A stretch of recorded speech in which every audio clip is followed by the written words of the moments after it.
Shalom, my dear friends. Today, the fourth day of the new month of Kislev, the month of light, corresponding to the 23rd of November of the year 2025. And today I'd like to share with you a parable of Rabbi Nachman that when I first encountered it some 40 years ago, I found to be particularly opaque and hard to understand. And over many years, very gradually, some little ideas have dawned upon me that I'd like to share with you today. And the story is printed in a work called the Chayei Moharan, the Life of Rabbi Nachman, which is translated into English by yours truly back in the mid-1980s under the title of Tzaddik. And this parable is there among other parables of Rabbi Nachman, and it's also contained in the collection published by Azamra Institute and available at azamra.org online, the series known as the Essential Rabbi Nachman. The Essential Rabbi Nachman, which contains many pieces that, as the editor, I felt to be particularly important to all of us. This work also has this parable known as the, printed in the Essential Rabbi Nachman as the story of the mirror image, as we shall see.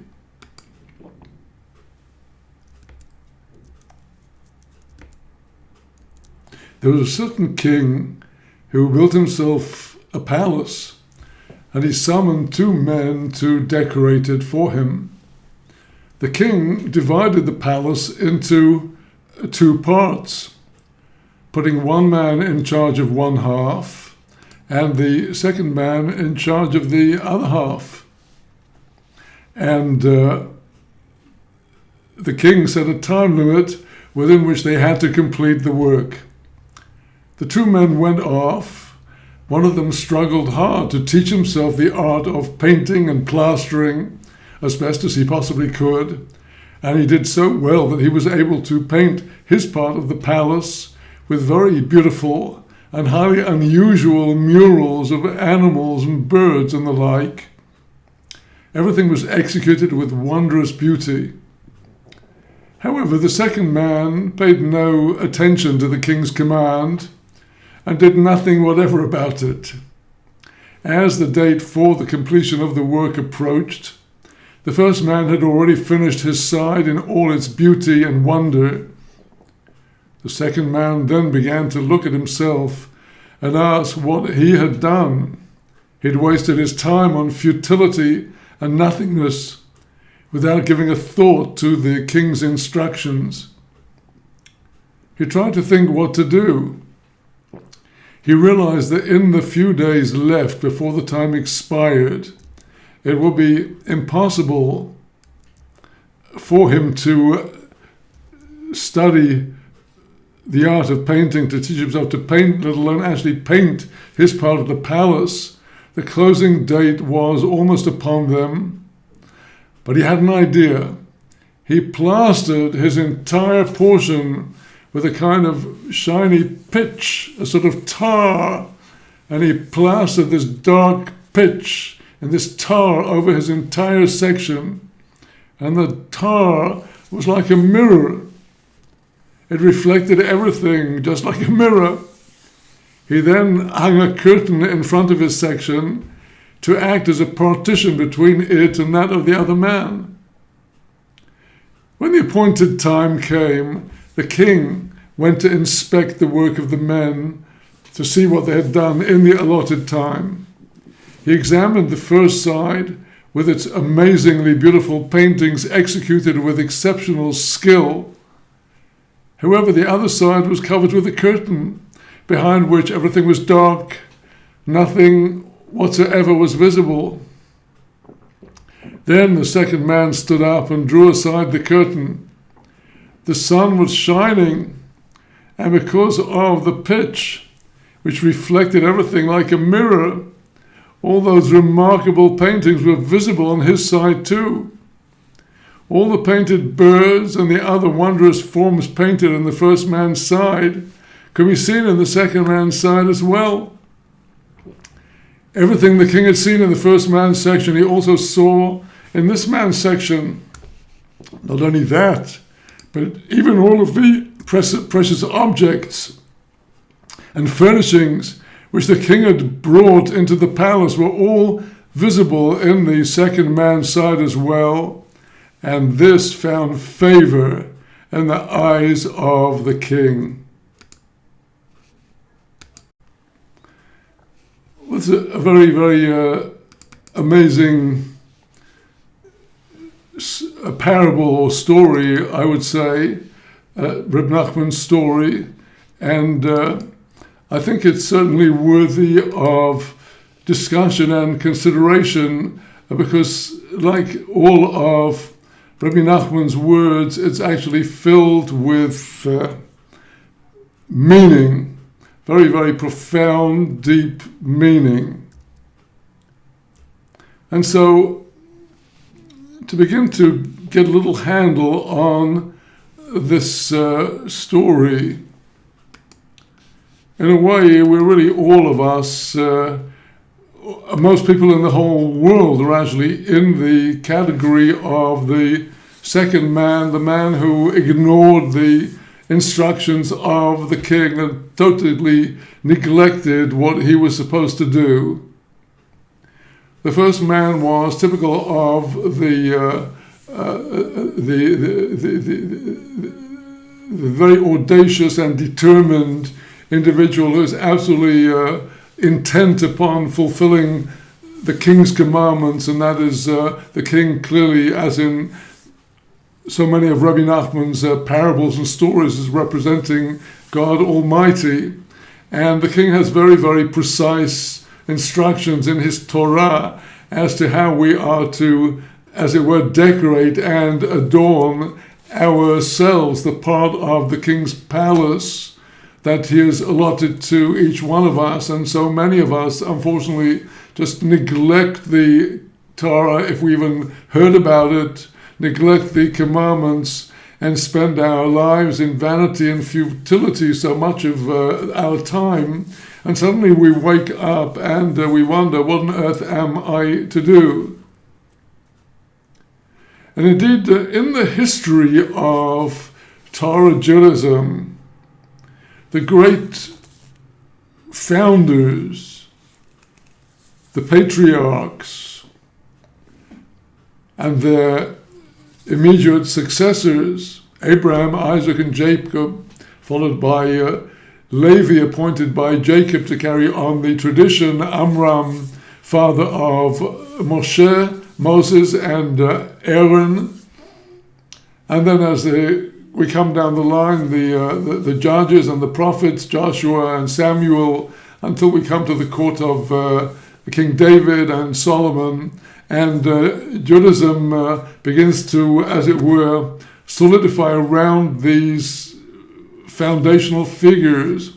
And clearly they were in the role of the first man who scrupulously sought to obey the commandments of the king. It is said that Abraham searched and searched to find the clue to the mystery of this universe, and who, what, where is its source, until he uncovered the mystery of the letters of the Hebrew alphabet and the mystery of the one God, Yud-Keh, Vov-Keh, who revealed himself to Abraham.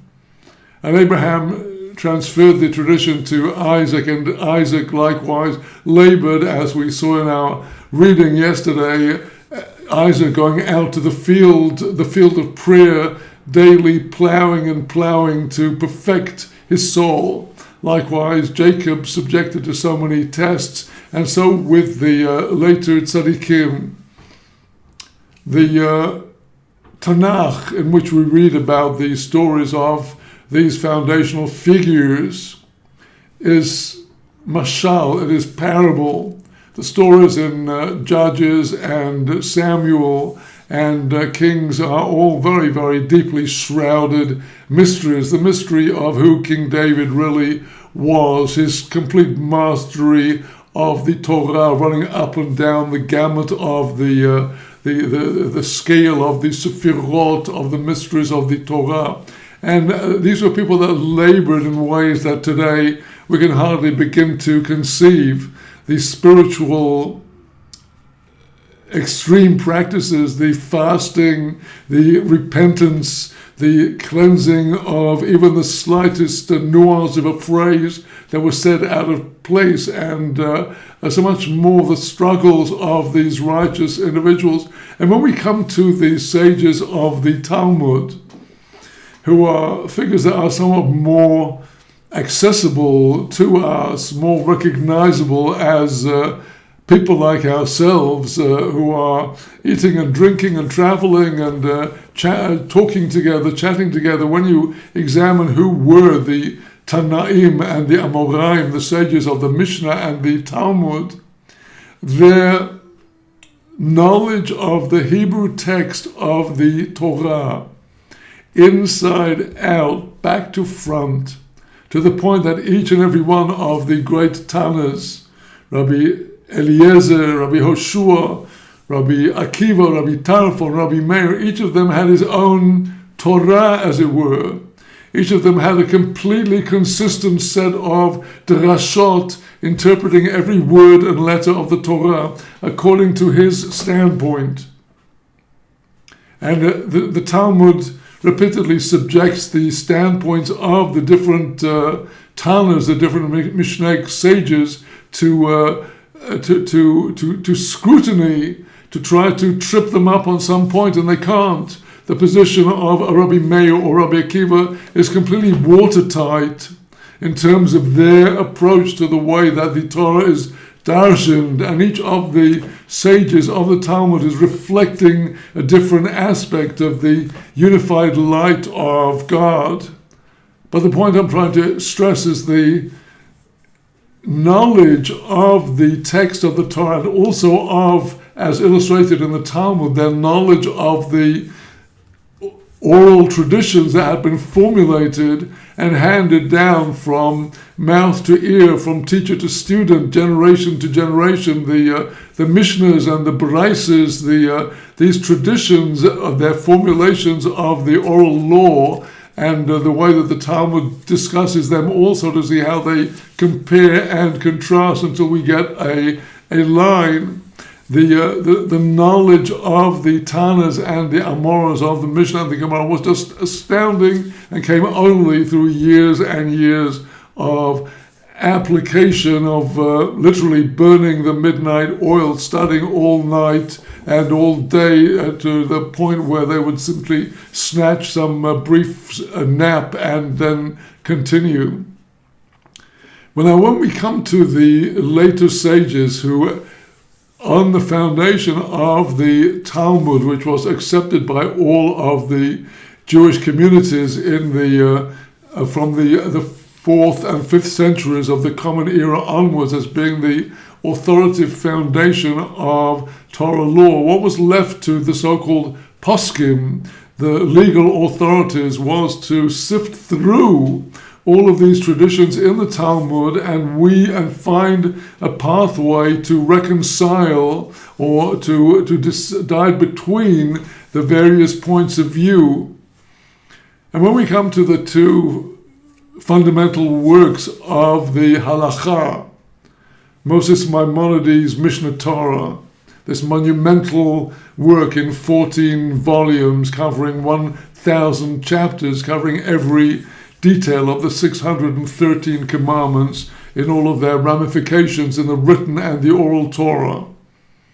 And then the Shulchan Aruch, written some a little over 300 years after Maimonides' code. The Shulchan Aruch was accepted as the authoritative work for the actual practical application of the halacha by both the Ashkenazic communities and the Sephardic communities. The Shulchan Aruch representing a joining between the practices of the Sephardim and the Ashkenazim. Now, before the author of the Shulchan Aruch wrote that work, he wrote two monumental commentaries, the one on Maimonides' Mishnah Torah, and the other on a work known as the Arba Turim, the 4 rows of judgment of the high priest's breastplate. The Arba Turim was the forerunner of the Shulchan Aruch, which actually follows the structure of the Arba Turim. So Rabbi Joseph Kara, author of the Shulchan Aruch, prior to writing Shulchan Aruch, wrote commentaries on both Maimonides' code and on the Arba Turim of Rabbeinu Yaakov ben Asher. And those who study Rabbi Joseph Kara's commentaries see how, in the case of Maimonides in particular, every single word is based upon the most subtle of considerations as to should it go this way or that way, the way that Maimonides weaves his way to reconcile or to decide between the different points of view of the Talmudic sages and their successors, the Geonim, and between the different minhagim, the customs of his day, exhibits a monumental application by Maimonides to the study of this entire Talmudic literature, the Bible, the Mishnah, the Talmud, the Tosefta, the writings of the Geonim, the questions and answers that flowed between the communities in the early Middle Ages. All of this Maimonides mastered, and with effortless grace takes you through in his elegantly constructed sentences of classic, pure, elegant Hebrew, takes us through the entire 613 commandments in all of their details. This could only be done by somebody who had applied himself to the study of all of these classic sources. Indeed, Rambam, before he wrote his masterwork, Mishnah Torah, had already written a commentary on the Mishnah itself. The point I'm making is that these great sages, the founding fathers and the later Torah sages, down to the great illustrious Geonim, the luminaries of recent generations until our time, they represent in our story the role of the first man. The first man that the king appointed to decorate the palace applied himself to make a careful study of everything necessary, and then devotedly executed his plans to provide the greatest beauty for his side of the palace. And the other man entirely neglected his work and did nothing. Now, the mystery of this story is that it seems really unfair. The second man, who had done nothing, simply coats his entire side of the palace with this thick, viscous black tar that is reflective like a mirror. Okay, great. He spent however long it took him to brush on the tar of his, and then he covers it all with a curtain. And all the hard work done by the first man, as the second man sweeps aside the curtain, and the king sees the second side is a perfect replica of the first side. There is his palace in all its beauty, in all its proportions. And as Rabbi Nachman concludes the parallel, this finds favor in the eyes of the king. The king was apparently not perturbed by the action of the second man in reflecting exactly what the first man had accomplished. Well, as so often, and indeed life is not fair, seemingly. It's only in terms of justice in this world, life seems to be extremely unfair, and so many of Rabbi Nachman's stories are really seem to have this unfair seeming twist to them. And yet, how can we find something positive in the trick of the second man? And here's what I have to say. As a person that was brought up with a smattering of knowledge of the tradition, a smattering of basic Bible stories, a bit about Abraham, Isaac, and Jacob, Moses being taken out of the river and the crossing of the Red Sea, and somehow they got into the land of Israel. That's about the limits of my knowledge of Jewish and Torah history at the age of 25, unable to read Hebrew. Certainly not rabbinical Hebrew. I was just about able to make out the words of a prayer book in Hebrew, or of the 5 books of Moses, the Chumash, but a little else. And what have I been doing over the years? I've simply been a copycat. I've been copying into my mind and my soul everything I have read since then, since the age of 25, 26, everything I've read in the 5 books of Moses, in the prophets, in the holy writings, in the Mishnah, in the Mishneh Torah, Maimonides Code, in the Shulchan Aruch. I've basically sort of stuck it onto myself without having any inkling of the depth that lies behind every single word.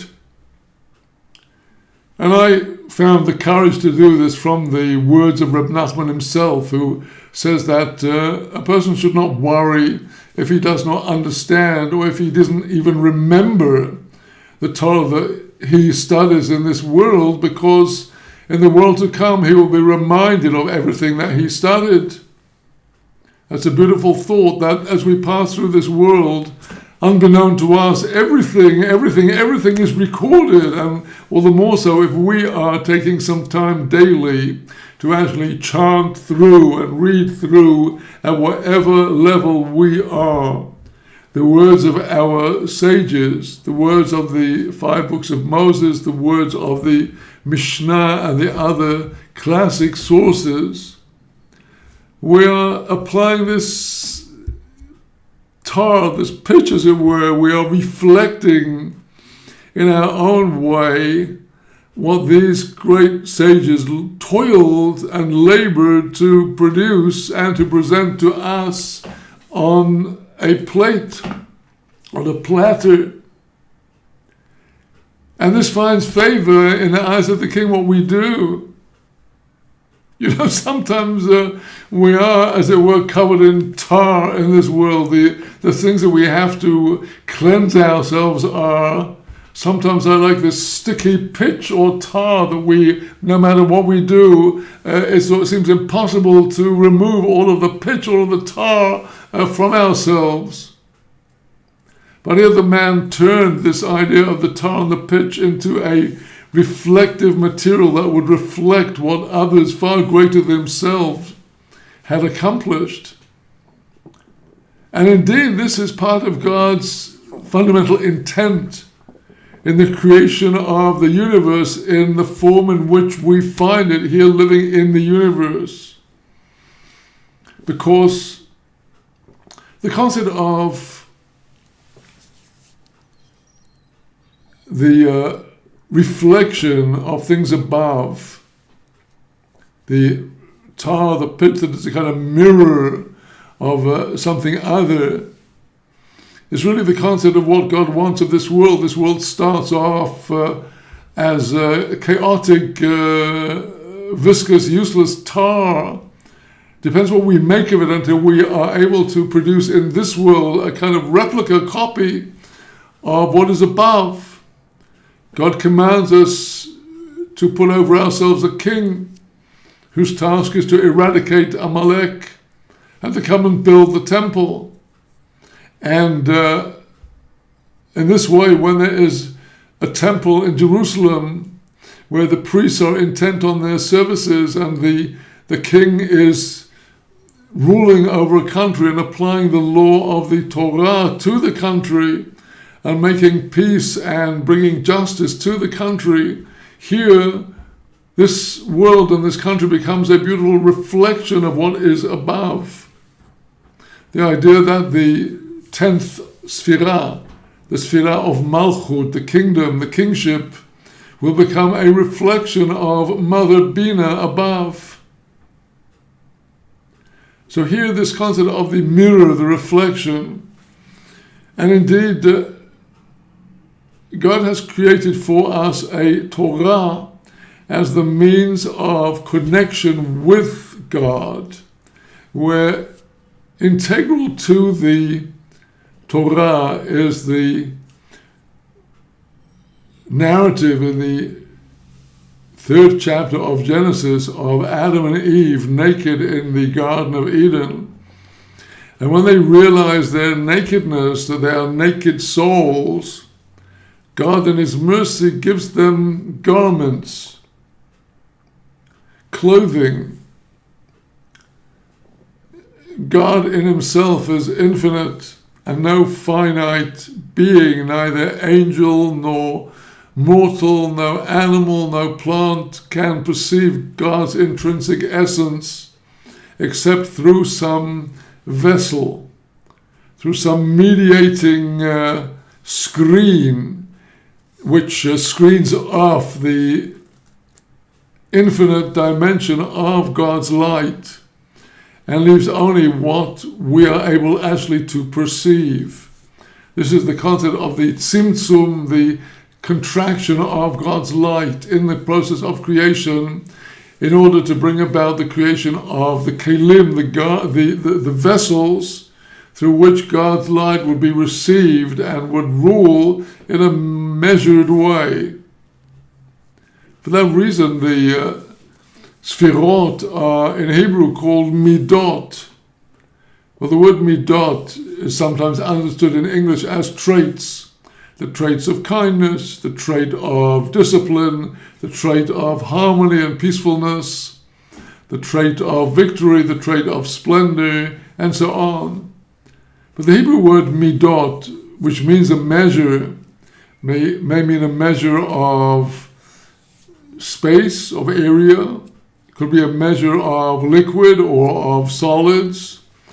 But it also has the connotation of a garment. The Hebrew word today for a uniform, for example, a soldier's uniform, is his madim, from the Hebrew root mem dalet mad, midah. The garment has to be according to the measure of the individual. The garments of the priest had to be strictly according to the measure of their body. And indeed, the body itself is a garment designed for the soul to wear in order for the soul to be in this world.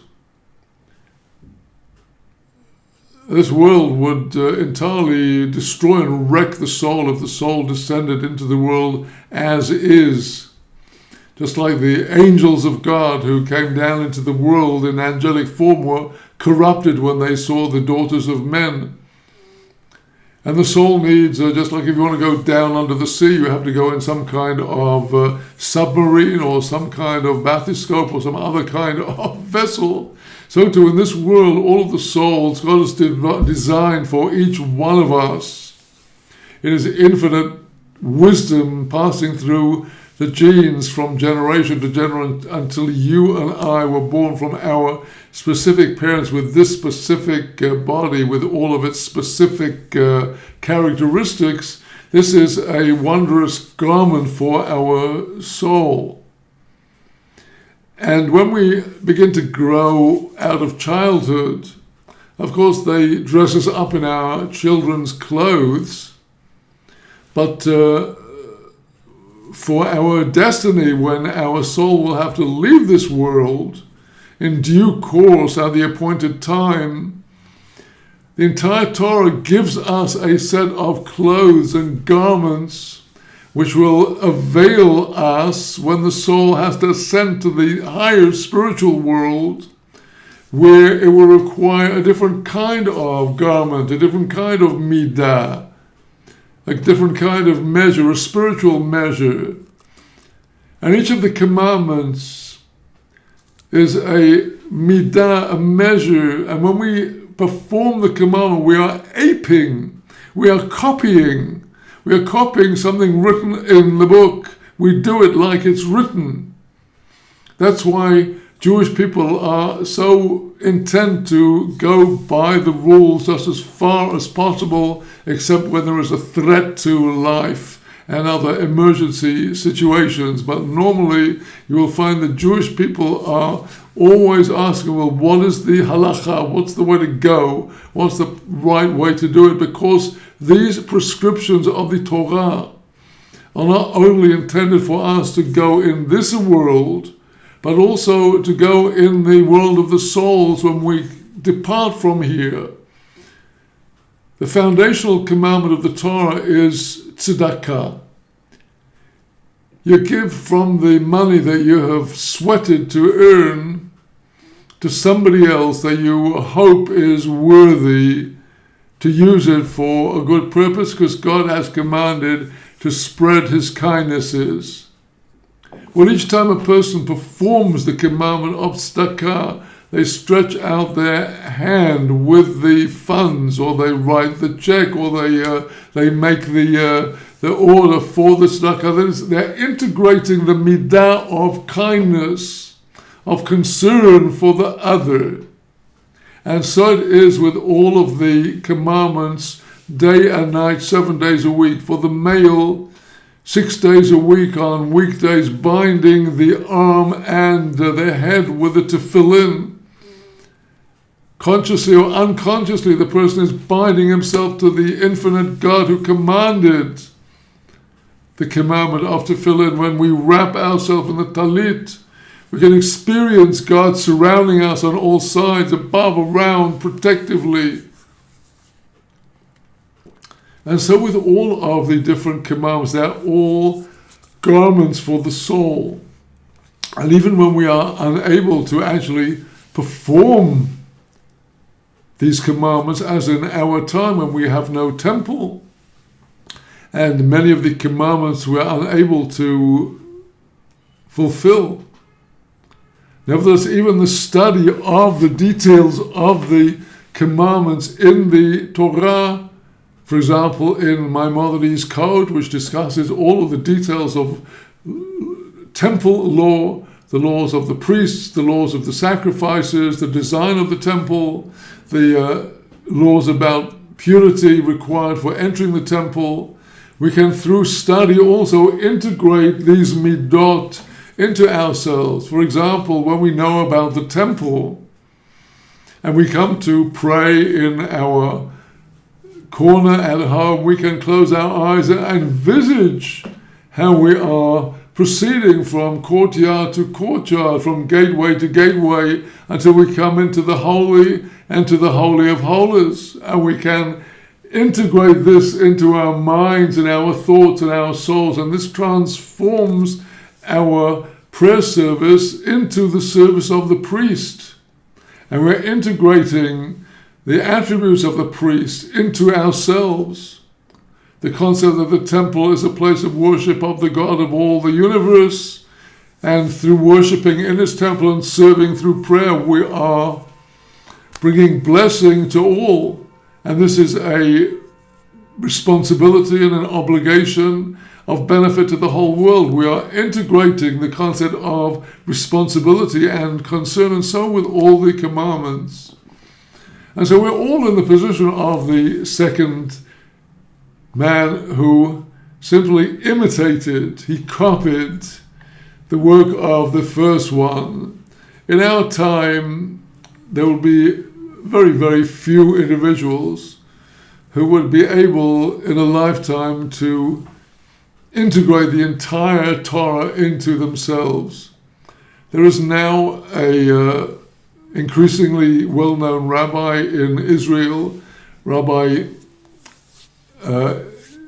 Shlomo Yehuda, Be'eri known as the Yanuka, who was a child prodigy in Torah study and now in his 30s is able to quote literally from thousands and thousands of Torah texts in great detail, whether he has a photographic memory or not. I saw a video of him answering questions for which he was not prepared. Somebody had asked him, what is the Kabbalistic intention of, after making the blessing over bread, taking the morsel of bread and dipping it into salt prior to actually taking it into one's mouth? And he paused for a moment, and then the rabbi explained several different understandings of the appropriate kavanah, the appropriate Kabbalistic intentions, quoting chapter and verse, quoting the opinions of line by line, word by word, with referencing the works in question, completely unprepared. And this is the kind of question that if somebody asked me, I would have no idea how to answer them. And he is now increasingly well known, the Yanuka, for not only the breadth of his Torah knowledge, but also for his very great kindness and saintliness. And so there are lone individuals. I believe the Lubavitcher Rebbe of blessed memory in our generations was a figure of this stature. But for most of us, we need to follow the advice in Song of Songs. If you don't know, you most beautiful of all women, go in the footsteps of the shepherds, follow them, copy them, imitate them, go in the ways of the tzaddikim. Obviously you should do this with sechel, with reason, so people don't think you're crazy. It's a mitzvah to be involved with people in this world and not to make them think you've gone out of your mind because you're really imitating people whom you have no possible right to imitate. What I'm saying is that the imitation that is asked of us, the copying that is asked of us, is to follow the simple letter of the halakha as brought down to us, for example, in the Kitzur Shulchan Aruch, the concise Shulchan Aruch, concise code of Torah law, which reflects the Ashkenazi decisions of the halakha. One of my favorites and recommended for Sfaradim is the work known as the Ben Ish Chai. Ben Ish Chai, the great rabbi in Baghdad at the end of the 19th century and early 20th century, Ben Ish Chai composed a work based upon 2 years of weekly drashot on the weekly portions of the Torah, the weekly readings, where in each case he connects the weekly reading with a subject in the important daily laws required to be known by every Jew and Jewess. Prayers and blessings, Shabbat, festivals, kashrut, a basic business law, and so on. So the work of the Ben Ish Chai is available now in English, and so is the Kitzur Shulchan Aruch. And here we are copying, and particularly in the realm of Chassidut, where Rabbi Nachman has given us simple pathways. Speak to God in your own words and tell God exactly what you think, what you feel is lacking, what you want, what you need, and just go ahead with audacity. Daily conversations with God. Rabbi Nachman emphasized the importance of daily study of the halakha, because if you don't know how to go, if you don't know what to follow, then you don't know what to ask for. You might be asking for the wrong thing. And the study of the halakha and our prayers to God complement one another. And these and other ways of the tzaddikim, their way of receiving the Shabbat, their way of receiving the festivals, and particularly the kindness of the true tzaddikim, these are worthy for us to copy and to imitate. So I hope this is a little handle on this amazing story of the wonder tar, Rabbi Nachman's parable of the way that even somebody who delayed too long at the last minute discovered a way that he too could also do something that ended up with his thing being the right thing, looking the right way. So may we go in the ways of the tzaddikim and the ways of the Torah in order to be able to receive the light of God Almighty. Blessed be He. Shavua Tov.